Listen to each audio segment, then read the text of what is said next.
بہترین فیصلے چاہتے ہو تو سب کچھ اللہ پر چھوڑ دو۔ اے اللہ مجھے برے وقت سے بچا لینا، بے شک تیرے سوا کوئی بچانے والا نہیں۔ دعائیں رد نہیں ہوتی، بس بہترین وقت پر قبول ہوتی ہے۔ علم اپنے رب کو سمجھنے کا نام ہے، باقی سب تو رزق کمانے کا فن ہے، اور دنیا کی زندگی دھوکے کے سوا کچھ نہیں۔ سوچ اگر خوبصورت ہو تو اللہ تعالیٰ تقدیر بھی بدل دیتا ہے۔ تم چاہ بھی نہیں سکتے اگر اللہ نہ چاہے۔ اللہ پاک کا بنایا ہوا ہر شخص مکمل اور خوبصورت ہے، بس خامی اور کمی تو ہمارے اخلاق اور رویوں میں ہے۔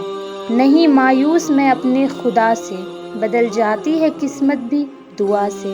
یا اللہ مغرور کرنے والا مال نہ دے، اور مایوس کرنے والی غریبی نہ دے۔ ہر غلطی پر پردہ صرف اللہ کی ذات ڈال سکتی ہے، انسان تو صرف اچھالنا جانتا ہے۔ اسلام اتنا خوبصورت مذہب ہے کہ آپ کو مسکرانے پر بھی ثواب ملتا ہے۔ جو تم سے نہیں ہو پا رہا اس کو اللہ پاک کے حوالے کر دو، وہ اسی کو وسیلہ بنا دے گا جو رکاوٹ بنا ہوا ہے۔ اللہ کے آگے جھکو، اللہ کسی کے آگے جھکنے نہیں دے گا۔ اللہ پاک کے نزدیک بہترین انسان وہ ہے جس کا وجود دوسروں کے لیے فائدہ مند ہو۔